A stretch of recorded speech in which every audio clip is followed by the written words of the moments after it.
Hello, everyone. This is Valentina Rada, and we continue to talk about applied ethnography. This time we talk about sampling and counting.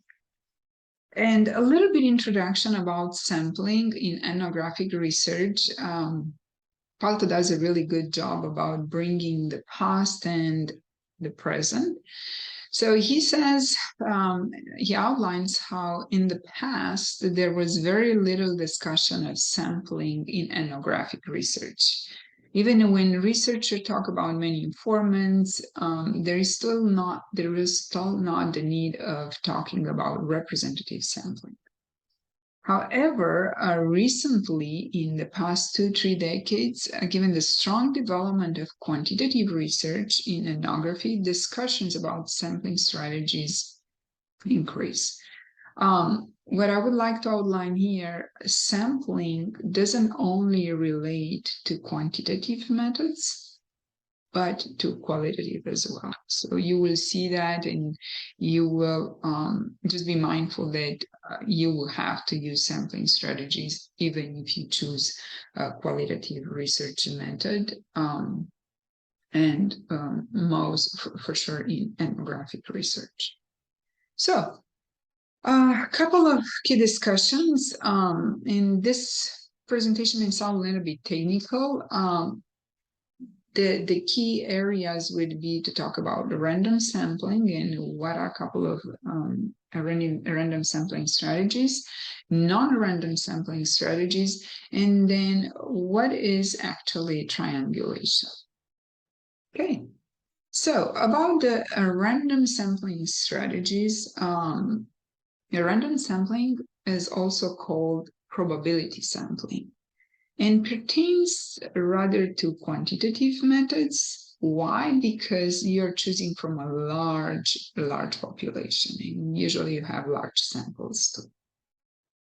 So the first technique is called simple random. Just simply random, which means that every individual in your population has the same chance of being selected. Okay? So how you would actually perform that? Let's say, so you have 1,000 people in your population, and you determine that your sample will be 100 people. You just blindly choose 100 people from your population. You choose, you put it down, you choose, you put it down, and that's as simple as it can get. Simple random. There are software out there to do simple randomizing. Excel does it, so it's as simple as it says. So it's an equal chance of being selected of each of the respondents. Now the second strategy is called systematic sampling. Here, the difference is that here you randomly choose a starting point, and then you start selecting an individual. So let's say I have again 1,000 population, 1,000 people, my population, and I decide to start with number 5. Okay, so I start and I pick individual number 5, number 10, 15, 20, and I go like this with a step of 5 till I'm able to collect the number of people I need in my sample. So if, let's say, I need 20 people in my sample, I continue in step of 5 till I reach that number. Okay. Another technique is called cluster or stratified sampling. This is actually a 2-stage procedure in which sampling groups are selected first, and then a random sampling is carried out among the people within each group. So actually what you do here, let's say in your population, you want to create one cluster of, I don't know, of people that have low income, and just oversimplifying. This is one of your cluster, low income and I don't know, high school education. This is one your cluster. Then you create another cluster with people that have high income and high education. Okay, oversimplified here. Now, once you determine these 2 or 3 groups of people, then within each group, you start again randomly selecting your people. So first you select the groups, and then within each group, you pick up randomly the people you want you want to be associated in that group. Okay. So these are random sampling strategies, again, highly used in quantitative research. Now, there are non-random sampling strategies, and this we will see could be used in qualitative research, but it can be a combination. So the first one is convenience sampling. Convenience sampling is a sampling method that doesn't require a random selection. Okay. Instead, the researcher can subjectively select people at random who are happy to be approached and become part of the research. So you select the people that are interested to be part of your research. You don't randomly, I choose that and that and that. I choose people that, oh yeah, I know you want to be part of my research. That's fine. So in other words, choosing the respondents is of the convenience of the researcher.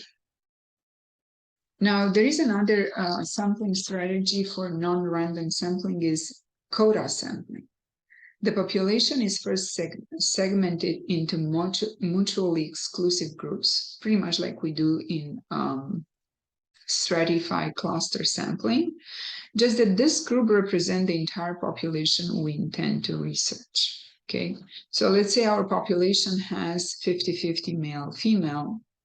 We will generate groups that have 50% female, 50% male, and then within those we will choose the respondents that we need. So if I put it as sample, our population is 1,000. I want a sample of 100. I need to make sure that in my sample I have 50 people, 50 males and 50 females. Okay, and more about quota sampling. Palto talks in at page 149, and also just keep in mind this quota sampling is heavily used in opinion polls or market research. Okay.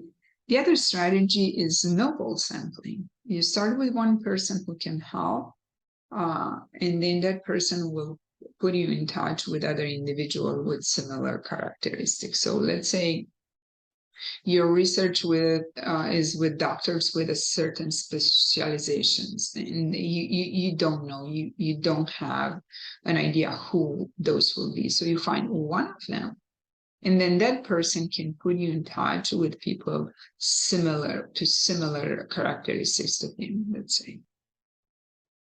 Then the other strategy is judgmental sampling, also called selective or subjective sampling, is a form of sampling in which researchers rely on their own judgment when choosing members of the population to participate. So actually you select the people, respondents you think could help with the purpose of your research. Okay. So these are non-random strategies. You see, it's a little bit more personal touch into it. And this is actually one of the reasons you can use them in qualitative research, because keep in mind, qualitative research, your population is not that large. Okay, so now let's talk about triangulation. What is actually triangulation and when it's used? So it's used when you have one or more sources or type of data to actually reach a certain conclusion or a state. Okay, so let's say you use surveys and interviews. You have to have a way to merge all this information into each of these data sources to have a common sense. Paul talks about cross-checking. It says cross-checking using quantitative survey data and in-depth ethnographic data is probably the most common triangulation. Okay, so you have two different data sources. Now, the other way of another form of triangulation is when you hear a piece of information from one key informant, and then you go to other key informants to cross-check the information. This is also a form of triangulation. And a triangulation is used to strengthen your research credibility by cross-checking with different instruments, as I was saying, surveys and interviews, for instance, and from different respondents. Okay, so we talked about different sampling strategies. We talked about triangulation. So keep in mind, sampling strategies are highly related to a qualitative methodology, not only quantitative. Failure to pay attention to sampling strategies can lead to biased results or to ignore part of the key target population's perspective. Okay, so you cannot, especially in qualitative, you cannot only choose certain people. You have to be mindful of why you chose them. On the other hand, triangulation, careful triangulation, adds to the potential of the usefulness of your data. Okay, so let's wrap up with a couple of questions. One, what do you think would be an appropriate sampling strategy in ethnographic research? And the second question actually goes back to chapter number 2, when we talk about pilot testing. And the question was then, and I'm bringing it back, in terms of sampling strategies, now that we know, at least high level, what are those, for ethnographic research, would the pilot testing sample differ from the main research sample? Why or why not? Okay, so these were my references for this video. I look forward to your discussion and your comments. Have a great rest of the week. Thank you.